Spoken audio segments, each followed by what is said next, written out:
Vamos pro nosso quadro Filmes Normais.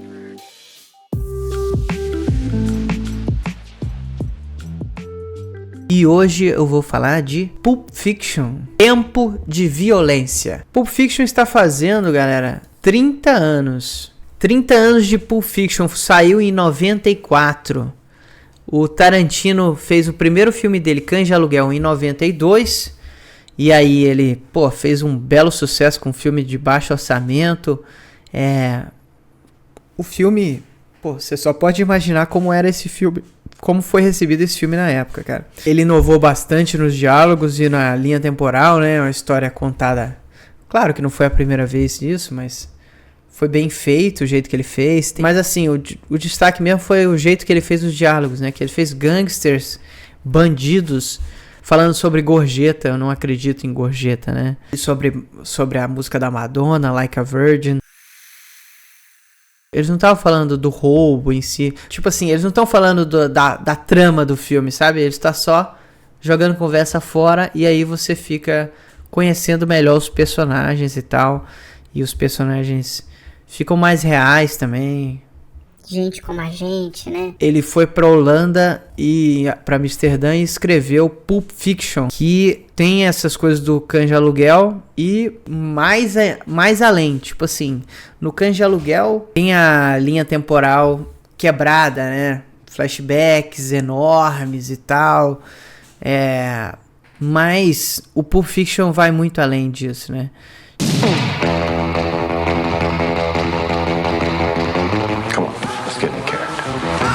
Tipo, a trama do filme começa num casal conversando numa lanchonete, aquele estilo de diálogo do Tarantino, falando da vida, falando de coisas e tal. E eles decidem assaltar a lanchonete, o casal Tim Roth e a Amanda Plummer, eu acho. E aí, corta, são vinhetas, sabe? Tem, tipo assim, 3 histórias principais, assim, no filme. E elas se passam em momentos meio fora de ordem, né? De um jeito muito interessante, cara. Tipo, depois desse assalto que ele anuncia, todo mundo parado, tarará, vai pra história do John Travolta com o Samuel Jackson. E aí eles começam naqueles diálogos, como é que é o McDonald's lá na França, e também sobre o que significa massagem no pé. Isso tem cunho sexual ou não tem? Você pode fazer uma massagem no pé e na inocência ou não? Essa história do John Travolta, que é um cara que estava acabado e o Tarantino trouxe de volta. De volta do John Travolta. E ele foi... Acho que ele ganhou um monte de prêmio.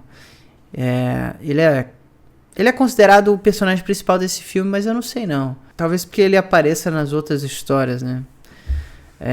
Na história do Bruce Willis, porque a história do John Travolta no filme é a seguinte: o gangster chefe dele pediu pra ele levar a mulher dele pra levar ela num restaurante, pra ela se divertir e tudo mais, porque ele ia viajar. E a gente sabe que esse cara, o gangster dele, a gente fica sabendo que ele matou um cara supostamente por ter feito massagem no pé dela. Então, essa história você fica assim, será que eles vão ficar? Tá tendo um clima entre eles, mas é perigoso, né? Porque é o chefe dele, gangster e tal, que matou por causa de uma massagem no pé. Afinal, o que significa a massagem no pé? É inocente ou não é? Ou é sacanagem? Ela tem overdose e tal. Aí, pra dar um suspense. Caralho, e agora, meu irmão? E tipo assim, cara, uma das coisas que eu nunca comprei direito nessa história do John Travolta saindo com a mulher do gangster, a Mia Wallace, que é a Uma Thurman, né? É tipo assim, cara... Quem faz isso, né? Pede pra um cara levar a tua mulher num encontro. Tipo, é muita vontade de ser corno, né? Tipo, pede pra ela fazer logo a massagem no pé, não é não? Mas enfim, aí a outra história do boxeador, que também trabalha pro gangster chefe, que é o Marcellus Wallace. O boxeador é o Bruce Willis. E ele combina o resultado da luta dele, né? Que ele vai cair, vai ser nocauteado no 5º round. E aí, só que ele tava com um plano diferente. Ele faz uma outra aposta e ele aposta nele mesmo e ele ganha a luta, né? Ele até mata o outro lutador morre. E pra ele fugir, só que aí a mulher dele esquece o relógio, que é explicado no filme que tem um valor sentimental.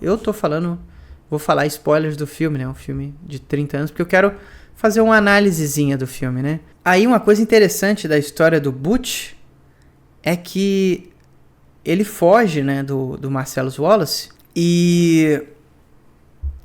mas ele tem que voltar para pegar o relógio. Ele não pode deixar o relógio para trás. O relógio tem um valor sentimental muito forte, o relógio do pai dele e tal.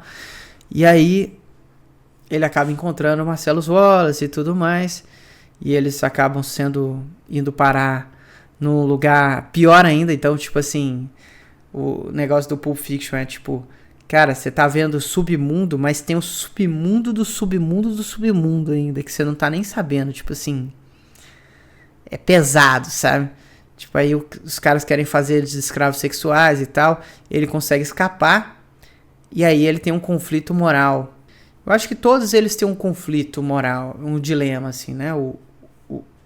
No caso do John Travolta é de pegar a mulher, mais questão de sobrevivência, né? E aí ele acaba se apaixonando, fica meio assim, né? E no caso do Bruce Willis, ele escapa, mas aí ele quando tá indo embora, cara, não vou deixar esses caras fazerem isso. Nem com o cara que queria me matar, o Marcellus Wallace, né? Que eles querem sodomizá-lo, né? Como o Marcellus Wallace mesmo fala, I'm gonna get medieval on your ass, né? Eu vou ficar medieval no seu rabo. Aí ele volta pra ajudar, né? E aí, quando ele vai embora, ele vai na moto de um dos caras que tá escrito Grace, né? E a gente fica pensando... E muita gente fala, pô, os filmes do Tarantino não são sobre nada. E outras pessoas falam, os filmes do Tarantino são sobre cinema, né?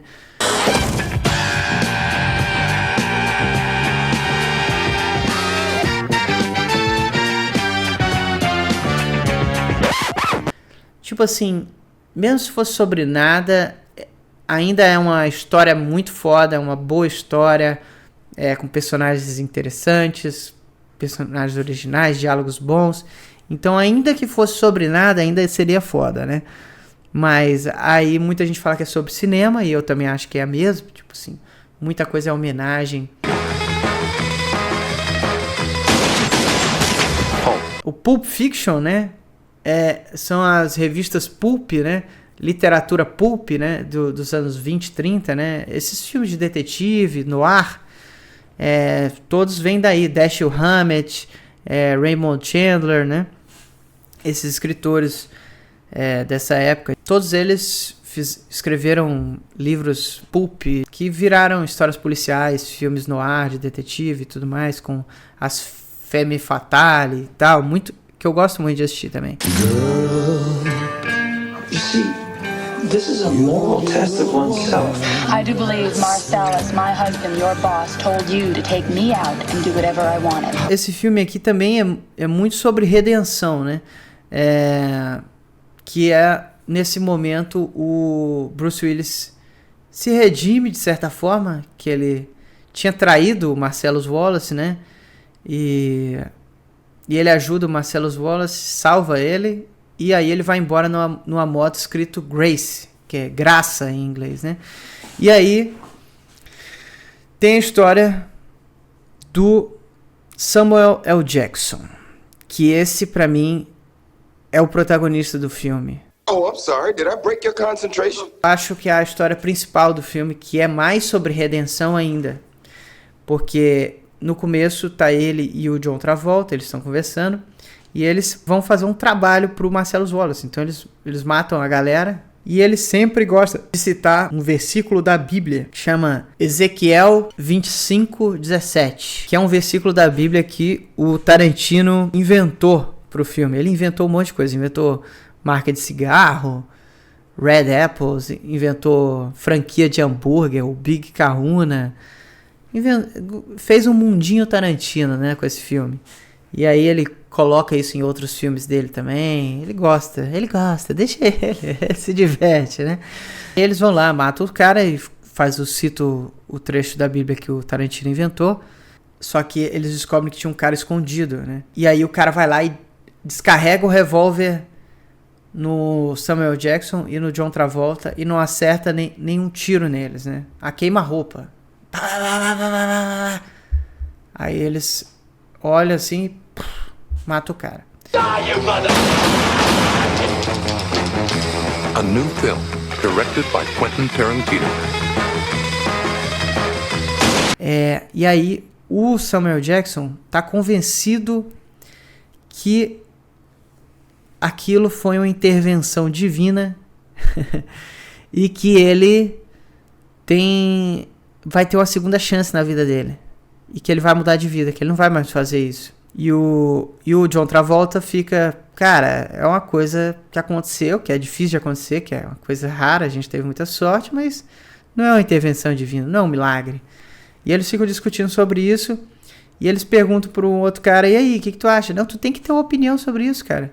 Só que quando ele vira, aí ele sem querer dá um tiro no cara, eles estão no carro, aí explode a cabeça do cara e aí o carro fica todo sujo. Eles estão num bairro bom lá de Los Angeles, né?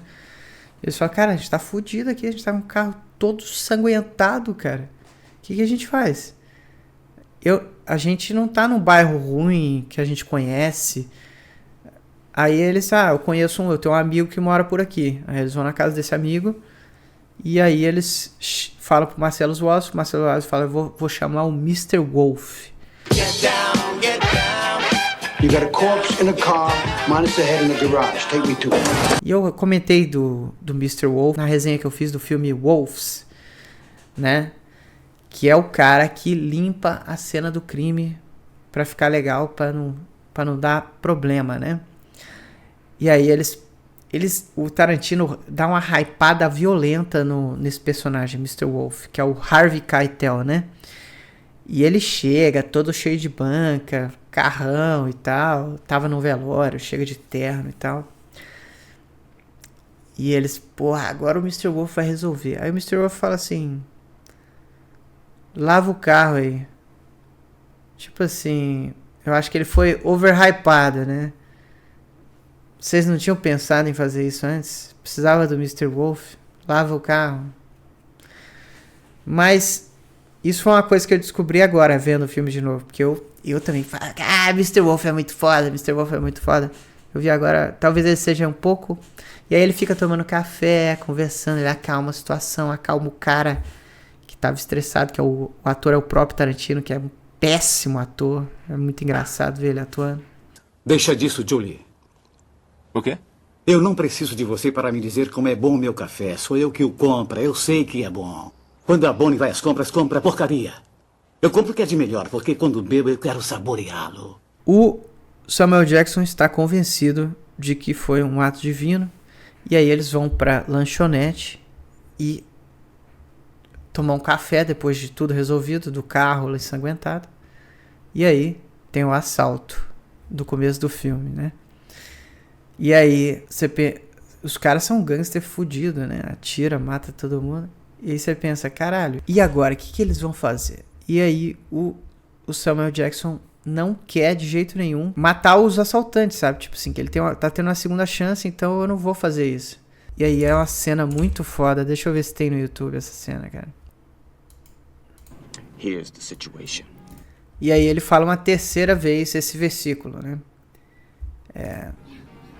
Normally, both your asses would be dead as fucking fried chicken. But you happen to pull this shit while I'm in a transitional period, and I don't want to kill you. I want to help you. And find my wallet. Ele dá a carteira dele, né? Dá o dinheiro pro cara. O John Travolta fica muito puto. E aí ele fala de novo pro cara. Só que ele fala o seguinte. Vamos ver. I'm giving you that money so I don't have to kill your ass. Righteous man is 5'7". Aqui, ele vai falar de novo. Ó. Well, there's this passage I got memorized. Ezekiel 25:17. The path of the righteous man is beset on all sides by the iniquities of the selfish and the tyranny of evil men.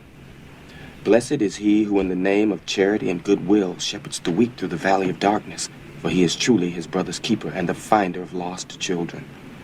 And I will strike down upon thee with great vengeance and furious anger those who attempt to poison and destroy my brothers. And you will know I am the Lord when I lay my vengeance upon you. I've been saying that shit for years. And if you heard it, that meant your ass. Ele fala, se você ouviu, isso significa that meant your ass. Isso significa que, tipo, tu tá fudido, né? Só que aí, ele fica interpretando o versículo aqui durante o assalto. I never gave much thought to what it meant. I just thought it was some cold-blooded shit to say to a motherfucker before I popped a cap in his ass. Ele nem pensava muito sobre isso. Ele só achava que era maneiro de falar o negócio. I saw some shit antes this de morning matar. that made me think twice. See, now I'm thinking, maybe it means you're the evil man, and I'm the righteous man. And Mr. 9mm here, he used to shepherd protecting my righteous ass in the valley of darkness. Aí ele fica analisando o versículo que ele leu, né? Você é o evil man, você é o homem mau, eu sou o homem justo. A minha pistola que é o pastor que protege, né? No Vale da Sombra da Morte. Or it could mean you're the righteous man and I'm the shepherd. And it's the world that's evil and selfish. Aí ele fala, não, mas pode significar também que você é um homem justo, eu sou o pastor que protege um homem justo, e é o mundo que é maligno. I'd like that. Ele But that gosta, shit ain't the truth. mas não é a verdade. The truth is, you're the weak, and I'm the tyranny of evil men. A verdade é que você é o fraco, eu sou a tirania. Tudo isso nesse versículo inventado, né? But I'm trying, Ringo. I'm trying real hard to be the shepherd. Ele tá tentando ser o pastor, ele tá tentando mudar. Então, cara, a minha análise desse filme é que é um filme de redenção e também sobre o cinema e sobre a arte, né? E como, por exemplo, ela é uma fonte inesgotável de intelecção, de interpretação e também o potencial dela de mudar vidas, né? O versículo aqui, você podia dizer, pô, é a arte mudando a vida do Samuel Jackson, né? De certa forma. Quando eu falei isso pra Olga, parecia que tinha feito mais sentido. Se as coisas têm um significado, sabe, intrínseco, ou se é tudo interpretativo, eu não sei nem do que eu tô falando mais. Vou parar por aqui.